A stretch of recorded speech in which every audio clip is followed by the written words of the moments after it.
Psychic Self-Reproach. By Manly P. Hall. The Philosophical Research Society. 1960. Psychic Self-Reproach. From Remorse to Realization. Remorse is probably one of the most common emotions in the human being, and yet, it is one that demands a heavy psychological penalty. Sometimes the penalty may be justified, but in many cases, those who suffer most have the least in real offense, while the chronic offenders often do not seem to suffer at all. It may be of value, therefore, to study some of the psychological factors that may cause us to develop essentially negative, though perhaps unjustified, patterns of emotion or thought, for such patterns can, and often do, burden us for an entire lifetime. First of all, let us consider the point that good and evil, right and wrong, are highly relative terms. We know, from the standpoint of internal conscience, that certain basic ethical moral values are important.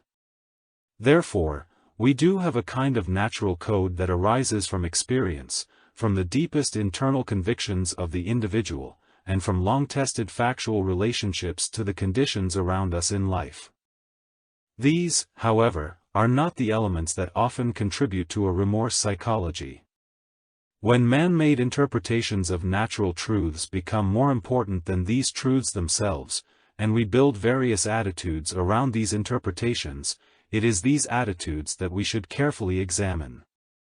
Remorse is not natural to the individual unless he is reasonably convinced that he has committed a serious offense, but the nature and degree of this offense in the conscience of the individual depends upon his own code of right and wrong. It becomes important, therefore, to examine this code. One source of a standard of ethics or integrity is tradition. When we do something that is traditionally different from the way of our kind, we are apt to feel, ultimately, that we have transgressed in some way. It may well happen that the way of our kind is not in all things good, but we have given it a broad acceptance, and because of this acceptance, we punish ourselves for an action that is perhaps essentially good, but is contrary to the tradition in which we have been trained or raised. I remember, for instance, a serious case of conscience mechanism that developed in a devout member of a rather conservative religious group as a result of his decision to take up ballroom dancing. Now, ballroom dancing may be fatiguing, but it is not essentially evil, and certainly the individual who feels that dancing is a social asset will be joined by millions of others who feel the same way.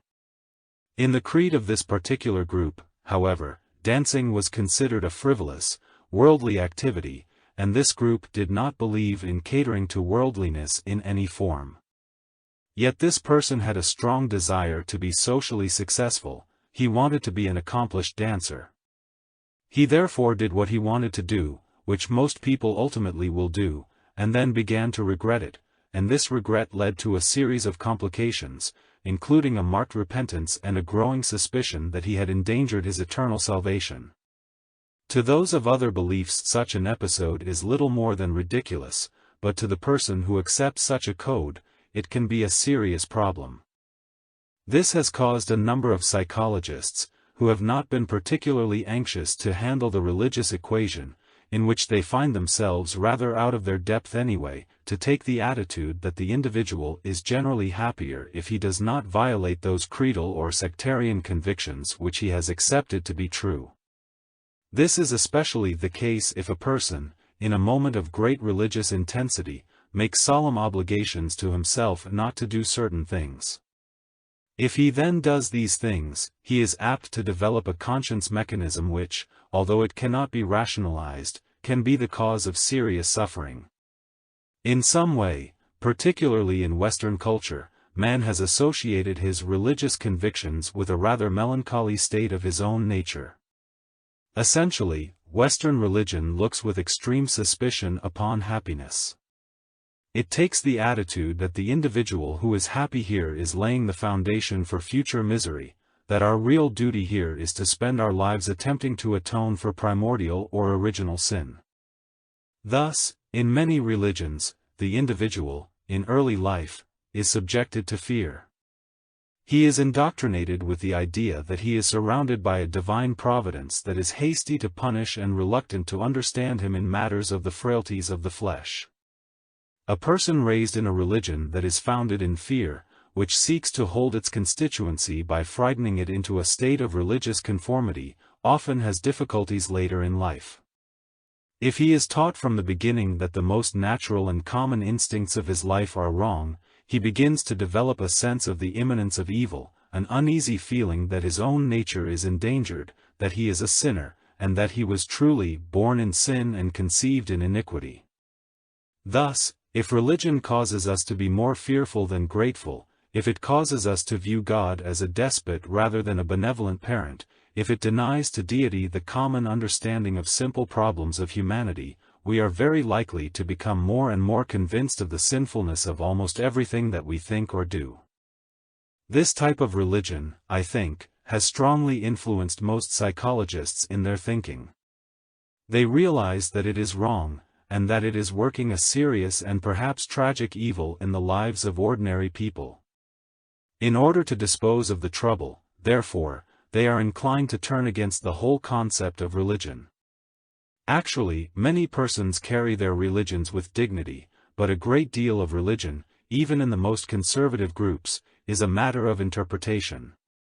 We do not have to punish ourselves, but often we do not have sufficient internal maturity to interpret our faiths in a constructive and sensible manner. Perhaps we gain this as we go through life, but in our early years, the most impressionable period of living, we are not up to this emergency. If, then, we develop this habit of considering everything natural as being wrong, we are in trouble, because we are natural creatures.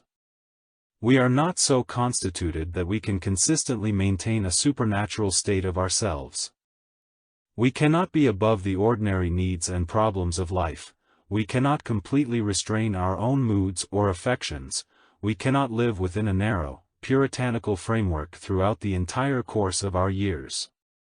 It is not wise, therefore, for us to be forced continuously to doubt the moral value of simple human action, for if we do, we will never know when and where to draw the line. Another problem that can also contribute to remorse psychology is a certain type of family background. 50 years ago, family life could be extremely severe, and there are very few older persons who cannot remember phases of this severity. The individual had to live under a very strict sense of obedience. He had to agree with parents, even if he knew they were wrong, and any effort to be himself might be regarded as insubordination. He was supposed to obey his parents in all things, and very often he rose in righteous indignation against this domination. If he did this, he was reproached, criticized, and condemned until his moral background was seriously undermined. Thus the effort to force conformity upon young people in family life became, in the last century, oppressive in the extreme, and this sin of difference has caused many persons to be miserable through the years.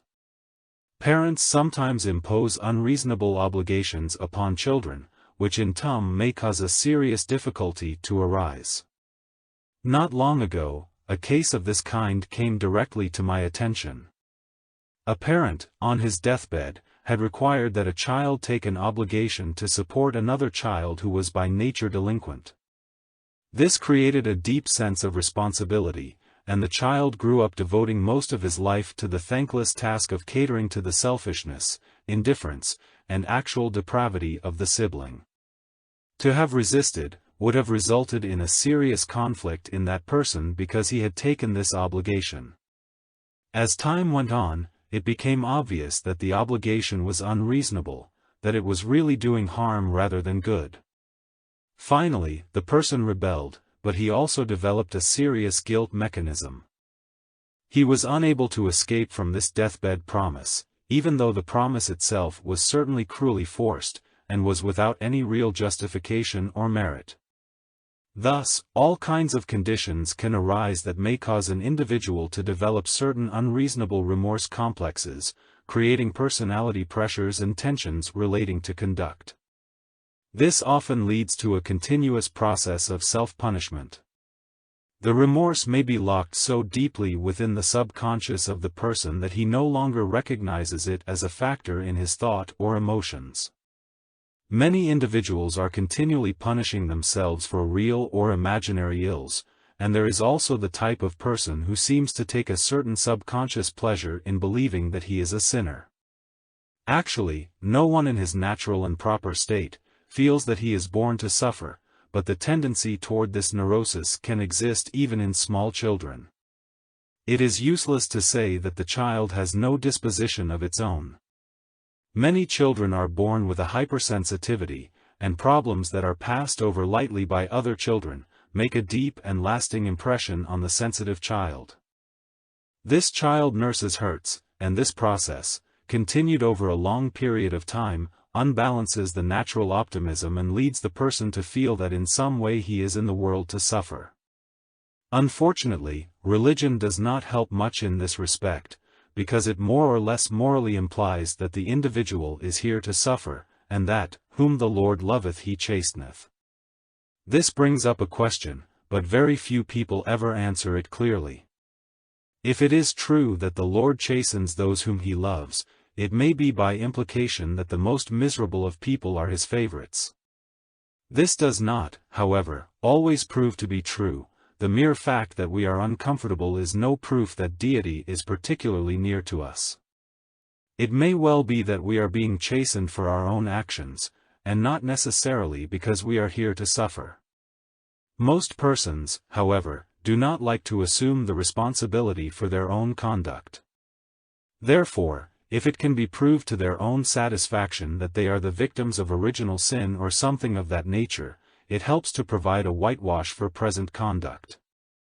It is sometimes easier to assume that we are destined to suffer than that we deserve to suffer, and there is a world of difference between these two things. In philosophy, destiny and deserts are closely related, but in theology they are not so obviously related. It is quite possible to assume, in most theologies, that an individual can suffer from evils which he has not caused, or can be punished for circumstances for which he is not personally responsible. This type of thinking is represented by the general statement that we are all sinners, and this often leads to a melancholy reaction to the entire problem of living. Thus, the supersensitive, hypertense child easily becomes unadjusted, and gradually develops into the adult who is convinced that it is a moral duty for the world to be as unhappy as he is. To this sorrowing soul, anyone who is gay and optimistic is simply stupid. Any individual who finds enjoyment in a world of misery is mad. Actually, the problem of this world being a world of misery is rather a moot question. Surveys over a period of time indicate that, even considering crime, war, pestilence, the rise and fall of empires, economic pressures and situations, the greater majority of human beings are comparatively happy, contented, and are actually doing what they want to do. They are not a miserable lot. Peace of mind and peace of soul result very largely from the individual's living in his own way and doing those things which he regards as proper, pleasant, and purposeful at the moment. The majority of persons accept this, and the individual who does not have such acceptances is placing his life under an unusual strain. If a person subconsciously comes to the conviction that either as the result of personal conduct, or because of the taboos that frame traditional patterns of living, he is a sinner, or has committed some real and serious ill, then he instinctively goes into a series of complex negative attitudes. First, fear may introduce itself. The lawbreaker is afraid of the law he has broken, and according to his interpretation of this law, his fears may be greater or lesser. Occasionally we find a criminal who commits a crime with a full recognition of the penalty he is likely to receive, and yet, having estimated the circumstances, takes the chance and accepts the penalty if he is caught. This is a kind of calculated risk.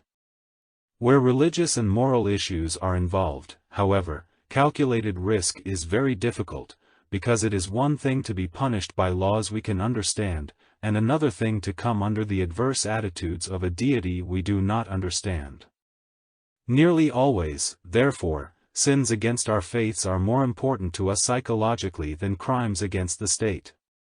The person does not have any adequate way of estimating the consequences of his sin in moral terms.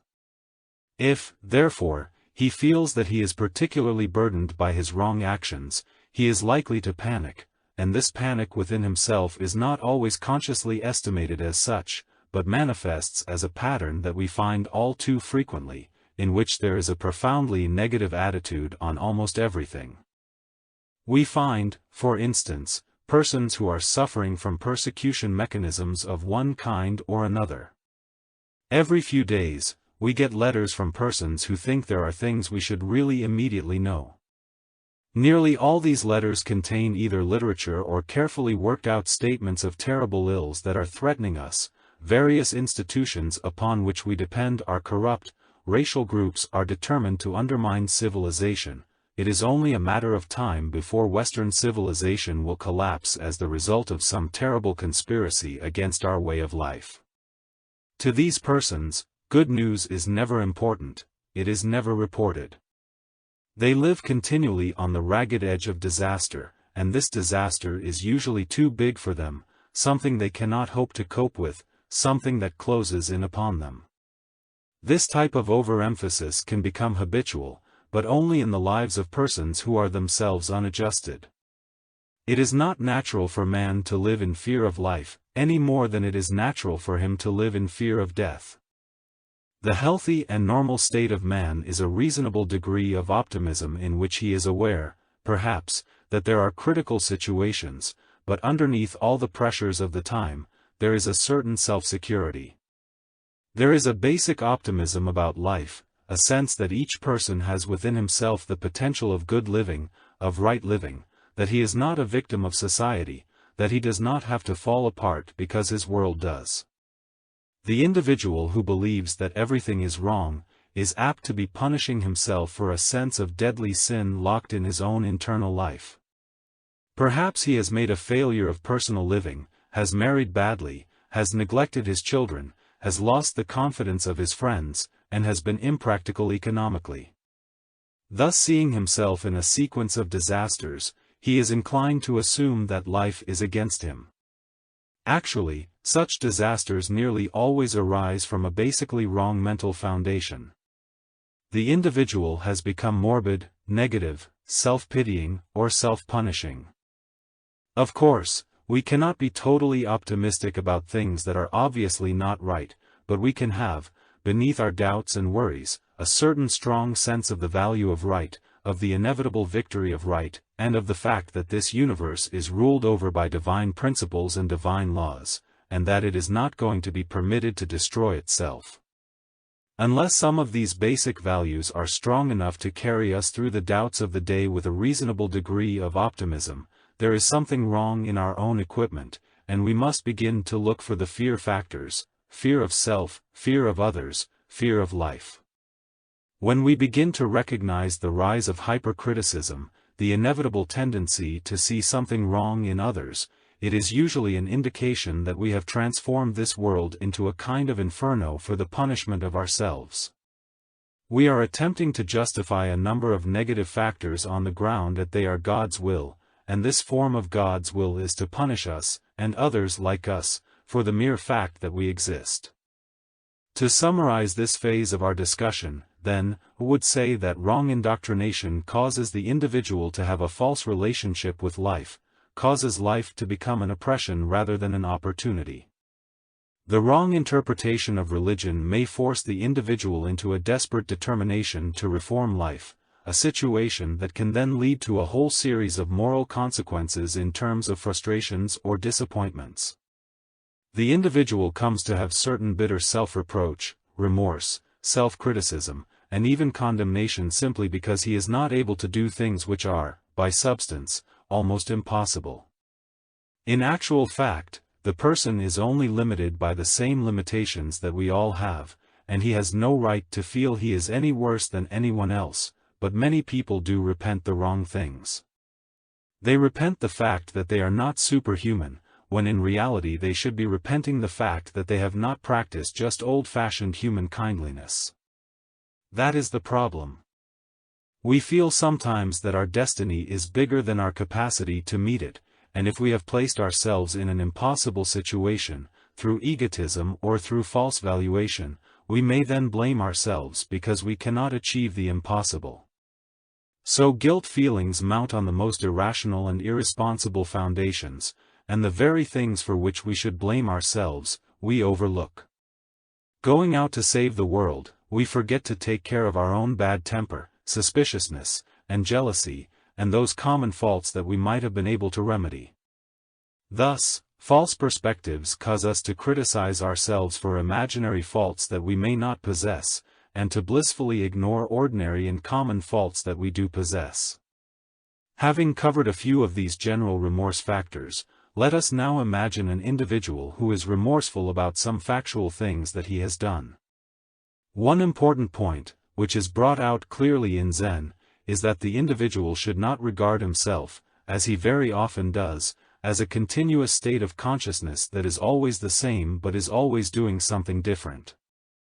The individual, looking back 20 years, thinks of himself as being what he is now, only 20 years ago. With his present experience, his present maturity, or lack of it, he then passes judgment, with the assumption that the person 20 years ago had the same values and perspective that he has today. This is essentially false. Zen points out that instead of this continuously flowing identity, the individual is a perpetual series of focal points. The person who lived 20 years ago does not exist now, because in order to be that person, he would have to think exactly as he thought 20 years ago, be placed in precisely the same situation, and the world in which he lives would have to be exactly the same as it was then, because it was as a result of the stimuli of circumstances that he reacted as he did. Thus, to pass judgment upon ourselves for some other date than now opens a rather serious difficulty. It causes us, perhaps, to wish we had done differently, yet at the time, we did these things with a good spirit.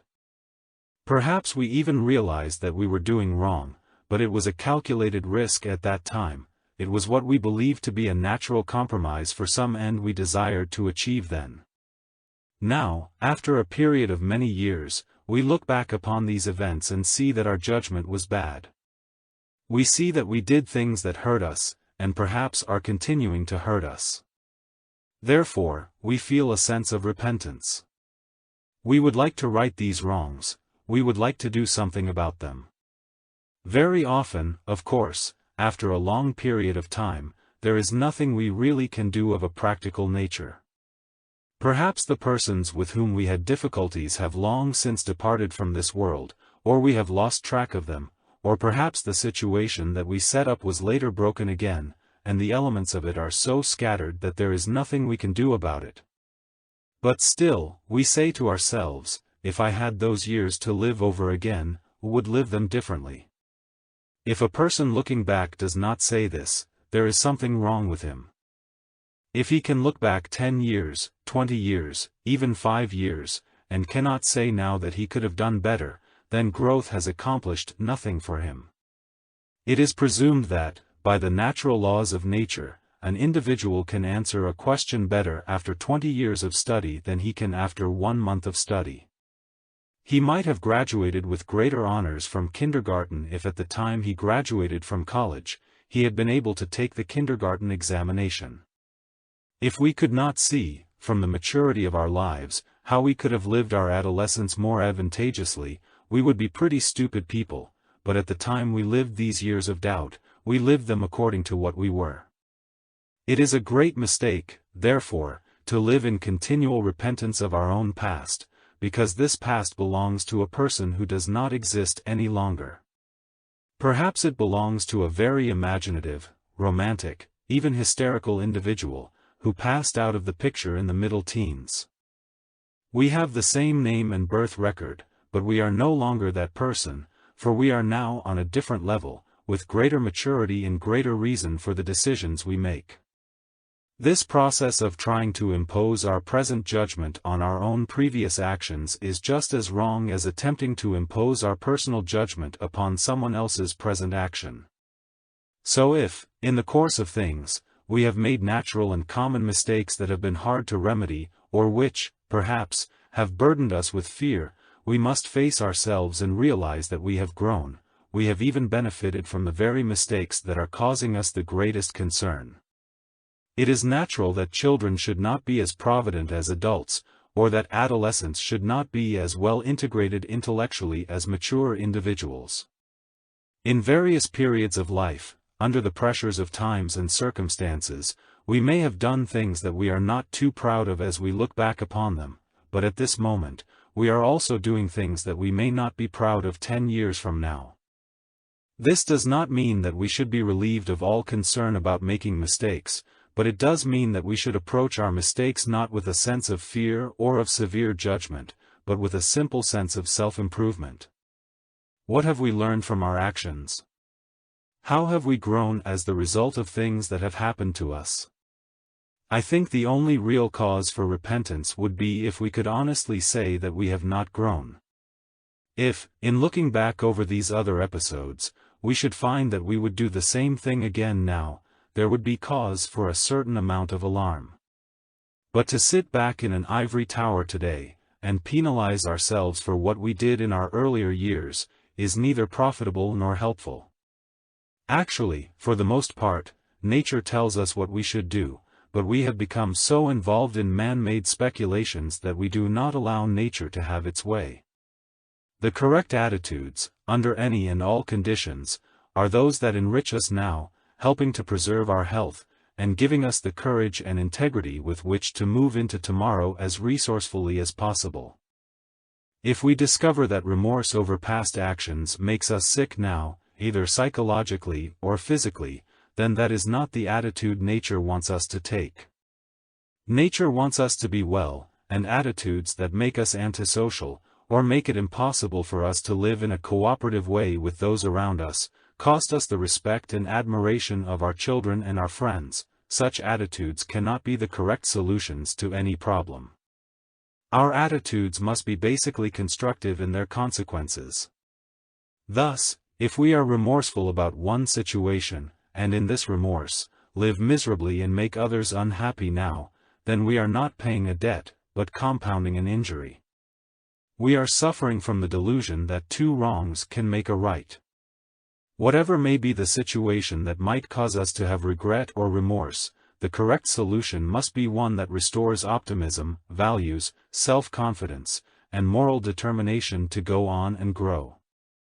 All this might seem as though we were advising individuals merely to excuse themselves for their past mistakes, and to go cheerfully on making fresher and bigger ones. This is not our intention.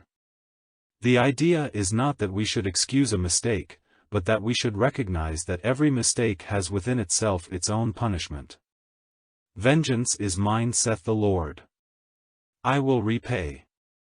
I have often used that sentence, but slurred it slightly and instead of the word Lord, substituted the word law. Vengeance is mine, saith the law. I will repay.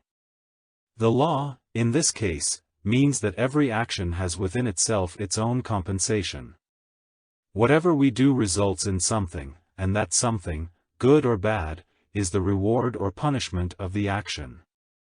It is utterly impossible for any individual to successfully evade the consequences of his own conduct, and the person who is remorseful now can also look back upon a series of circumstances that focused his remorse.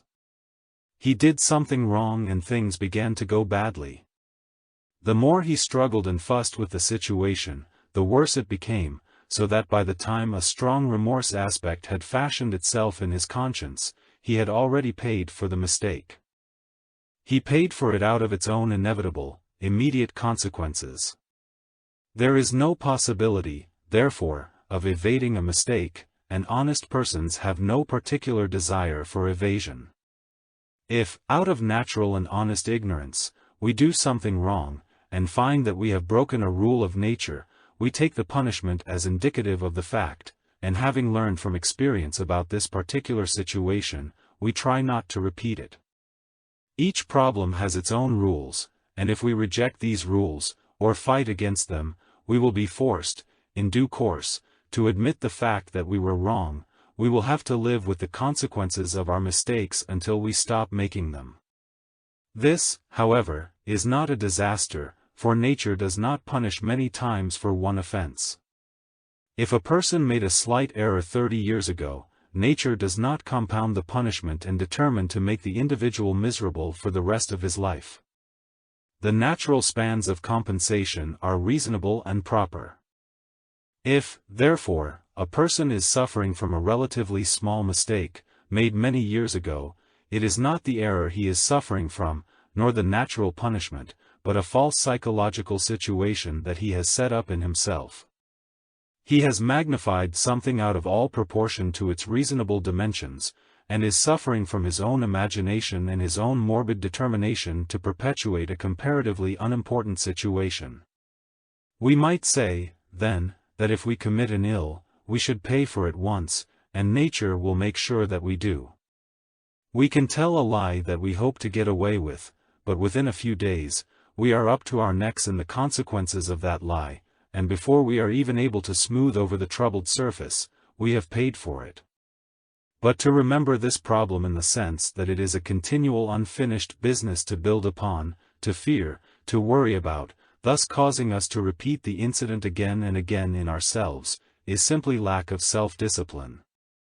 It is deliberately hurting ourselves, and in order to have the temperament to do this, there has to be a basic fault in ourselves. This fault, by which we want to continue to punish ourselves, usually arises in a concept of religious sin, a concept that we have perhaps consciously rejected, but which subconsciously lives on and demands that we continue to suffer many times for one mistake. This brings us to the final issue that we always have to face with these things, and that is, how are we going to handle them now? Obviously, whatever we have done, we cannot undo. The egg that has been broken will never be put together again, no matter how hard we try. So the question arises, how can we make up for a mistake we have made, so that we can right the wrong and restore our peace of mind about it? Here we must pause and consider the concept of the forgiveness of sin. There are two theories behind this concept. By the one, pardon is the result of divine grace, and by the other, forgiveness is attained through penance. In the doctrine of grace, the individual admits his mistake, and prayerfully and with contrition, assumes the resolution not to make this mistake again. Thus he may plead or pray for spiritual release from the consequences of this mistake, and ask for the forgiveness of sin. This type of attitude is the one most commonly called religious, and many persons find in this a complete consolation. If they can convince themselves that they have received this forgiveness as the result of some mystical experience in their own natures, by which some change in their own psychic reaction causes them to know inwardly that the slate has been wiped clean, then this brings with it the same type of catharsis as is associated with penance. Penance was the ancient way of atonement, in which the individual performed some action to compensate for the action he regretted. The intensity and moral value of this action had to be such as to balance or outweigh the wrong committed. The old concept of penance goes back so very far in the spiritual experience of man, that it would seem there must be some foundation and justification for it. I think the essential principle of justification lies in the concept that penance is not only the acceptance of the fact of the error, but represents the individual disciplining himself for some action over which the courts cannot exercise authority. By penalizing himself in the proportion of his offense, he achieves personal self-satisfaction. By performing the action of his penance, he feels that he has compensated for what he has done wrong. Penance may take several forms. In the oldest laws, it was related as closely as possible to the original offense. In the ancient code of Hammurabi, for example, if you stole from your neighbor was then entitled to reclaim his goods with a certain penalty which you had to pay him. If you performed certain ill against him, he had certain rights and privileges of redress. If a person had injured another, penance might mean that he should go to that other person, acknowledge his fault, and make whatever retribution was possible. In our way of life, for most persons, penance arises in a situation where it is no longer possible to relate the punishment to the exact offense. Repentance comes at a time so far removed from the original episode that it is impossible to go to the persons who were hurt or to rearrange the elements and restore the situation to its original condition. Therefore, the penance must be an abstract form of compensation. Psychology recognizes this also. It realizes the value, for example, of open confession, where the individual unburdens his secret, for remorse is very often a secret. He has something locked within himself of which he is ashamed. It may be important for him to communicate this to another person whom he can trust, in order that this secrecy, which is a terrible pressure of negation in his life, shall be removed. We often find, therefore, that the individual can relieve himself of the guilt mechanisms that have troubled him through conferences on a psychological level.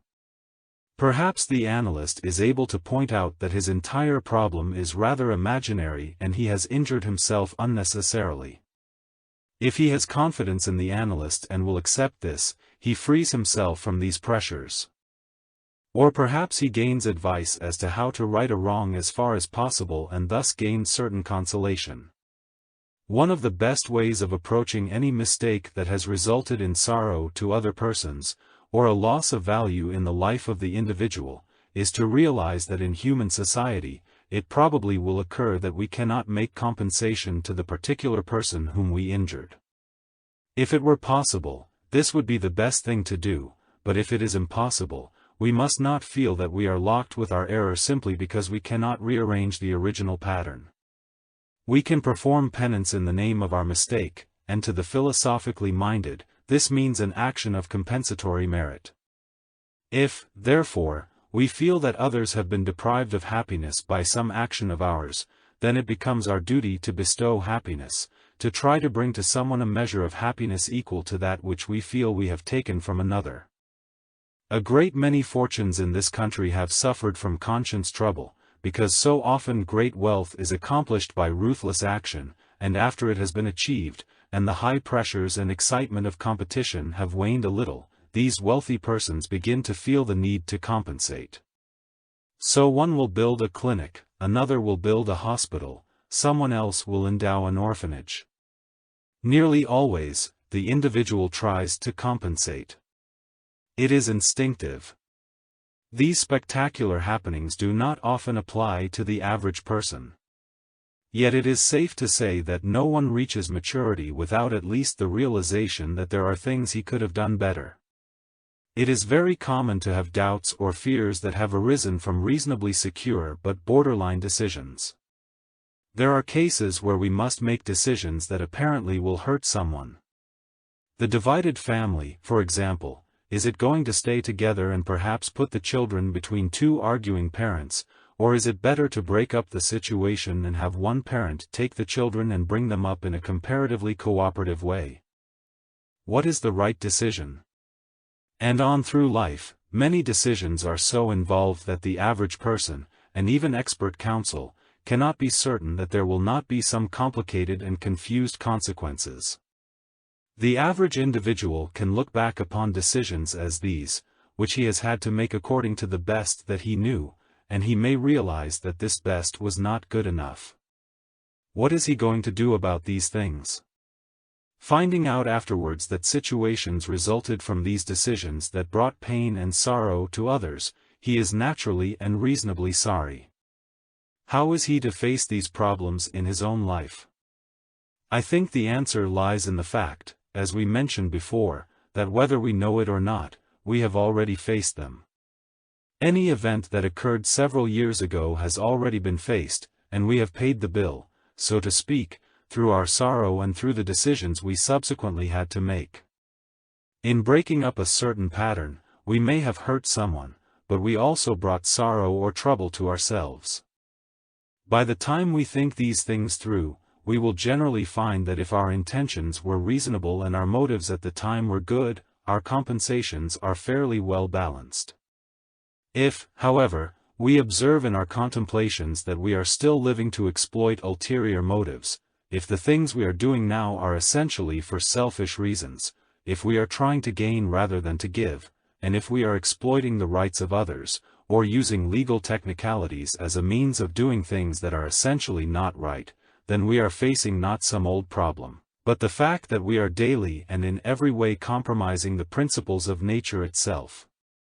If, therefore, at any given time, we do not have a clear conscience, if we are not able to honestly feel that the situations under which we are living are ethically sound, then the only answer is to correct the situation as quickly as possible, and not permit selfishness to over-influence this correction. We cannot afford to merely maintain comfort or some kind of security at the expense of principles, for some day we are going to have to face those principles. Thus, if we are making mistakes now, and we are unhappy, cause and effect are operating smoothly. They are doing exactly what nature intended them to do, compensate. When we decide to stop doing what is wrong, then our fears, worries, and doubts will also lighten and finally cease.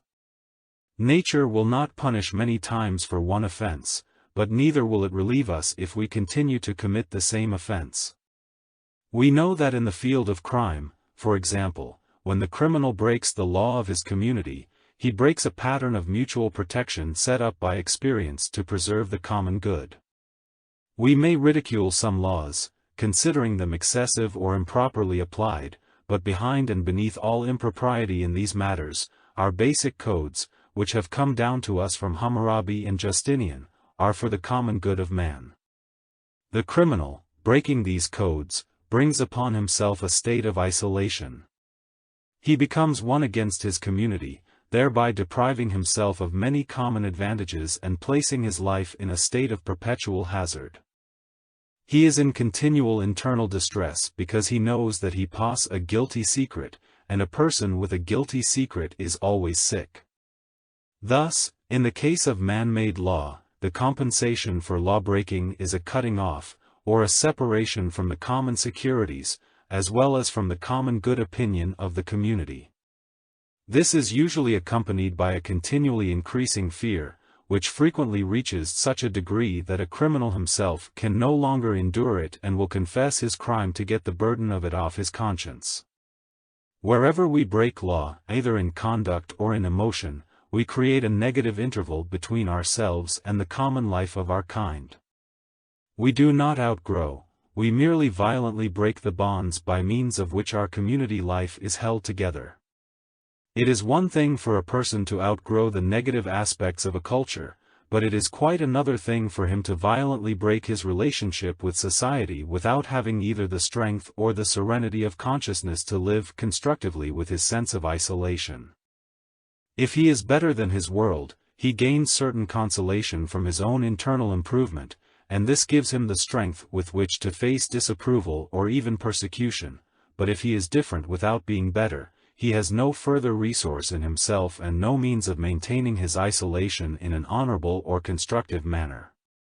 In psychological thinking, we come very close to this problem of the law of consequence, and one thing that psychology recognizes in nearly all its researches is the importance of discovering the cause of the psychosis or the frustration or the neurosis from which the individual suffers. There is no question whatever in the mind of the scientist today that there must be a cause. An effect cannot stand alone, but must descend from a series of previous circumstances suitable to justify it. Practically all science is based upon the acceptance, whether spoken or unspoken, of a pattern of causes and effects, each one having a bearing upon the great cycle of human life. The scientist may or may not moralize upon cause and effect. In his thinking, on a psychological level, he knows that the sick person is sick for some reason, but he may or may not affirm that the individual is responsible for his own sickness. The physician, dealing with phenomena primarily, and not inclined necessarily to bring philosophy to bear upon them, may be convinced that the causes which have created the difficulty are beyond the control of the sufferer. Therefore, he may feel that the victim is really suffering from causes that are clearly obvious, but the moral relationship of these causes to the nature of the sufferer may not always be obvious. Thus, The scientist, assuming the importance of heredity and environment, uses these as substitutes for personal responsibility.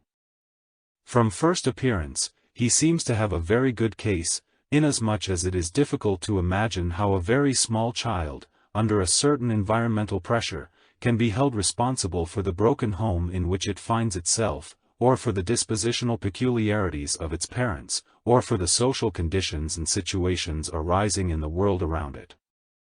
The scientist is therefore inclined to suspect an amoral basis behind a great deal of this chain of causes and effects.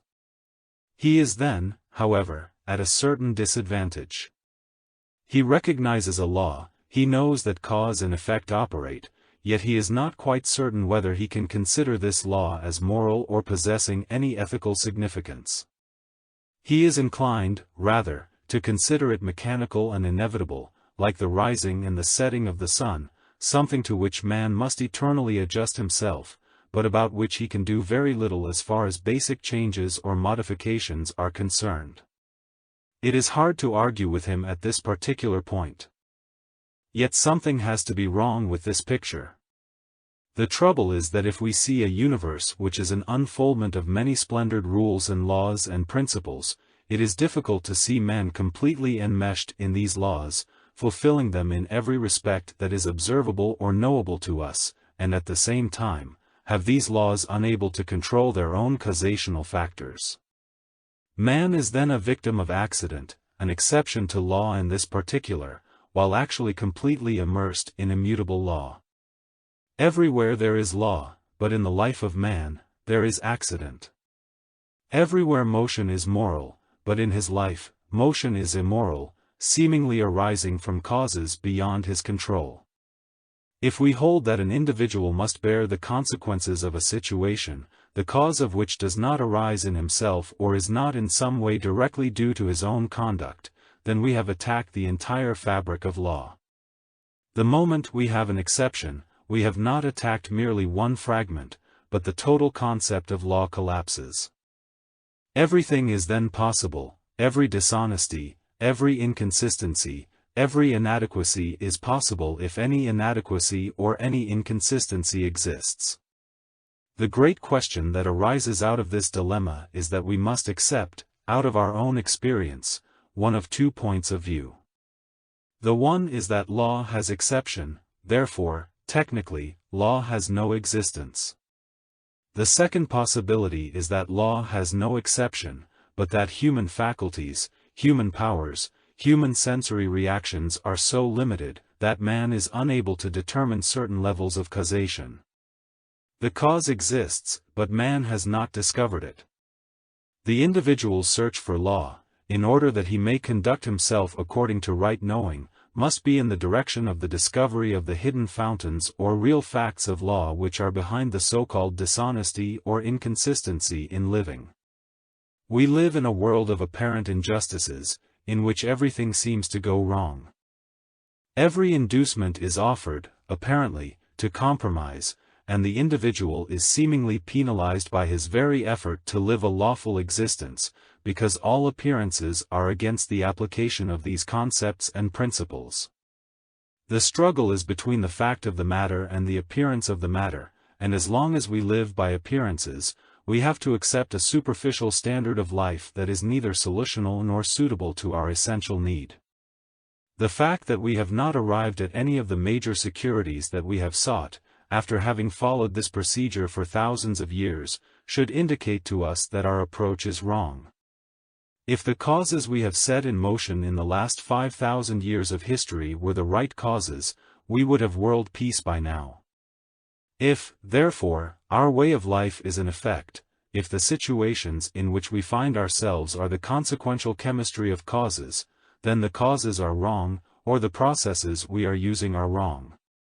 Our conduct must be wrong unless this conduct bears the harvest of the things we know to be essentially right. To discover the wrongness of our own procedure is perhaps of no great comfort at the moment, but it does give us this recognition, by reverse thinking. If what we are doing is not producing the end that we desire, then an action that is different may produce a better result. We can recognize a certain polarity in conduct, and while this rule is not invariable or infallible, it is worth considering, namely, if a certain intensity produces a certain disaster, then virtue, peace, or security may lie in an opposite application of energy. For example, if impatience produces nothing but fatigue, misery, and trouble, then perhaps patience should be explored. If we find that criticism produces nothing but a series of detrimental consequences, it may be wise to curb criticism, or to recognize that it is not a desirable approach to problems. If we find, through the ages, that gossip and slander produce nothing but destruction, then to cease performing these peculiar procedures may produce the lack of these destructive results. Since the misuse of energy always results in trouble, it is advisable to consider the possibility of other uses than the one which gives the trouble. While we may not be able to determine right use empirically, we can work with our problem experimentally to try to find how we can modify causes in order that effects may be more agreeable and more consistent with the common good that we visualize to be real. I have known people who for years have been blaming the past for unhappiness, when the real cause of it is in present action. If, therefore, we have this type of thinking in our own consciousness, then it is very important to try to correct it by taking a strong hold upon the facts. This is what is meant by realization. It is man seeing the facts, and through this, being brought ultimately to the recognition of the benevolence of the divine plan.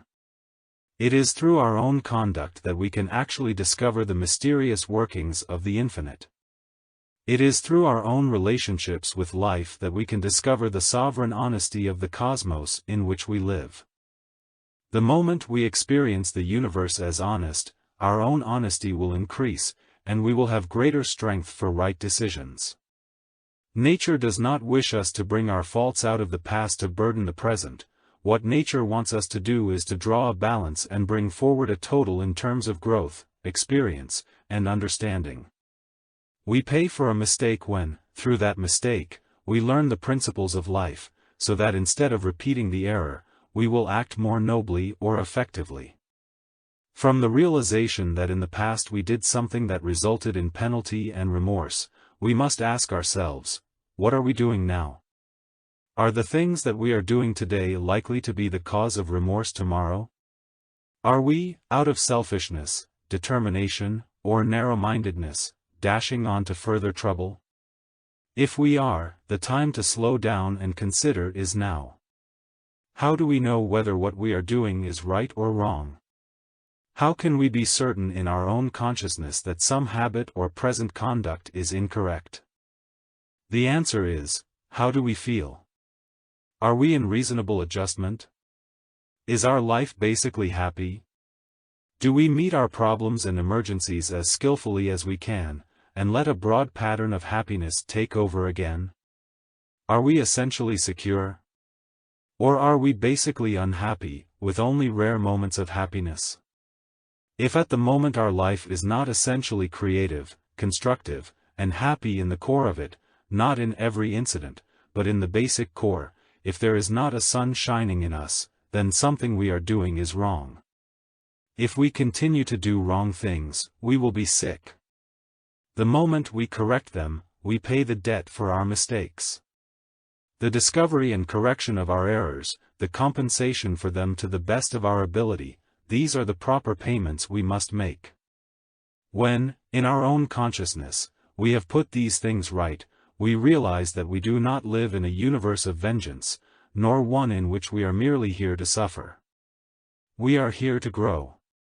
We can grow happily if we permit it and when we realize that the laws of the universe are just. It is not nature's way to give eternal punishment for one mistake. Continual and repeated punishment is simply a negative pattern of our own mind and imagination. To clear these issues in our thinking will do a great deal toward helping us to face life and the future constructively and purposefully.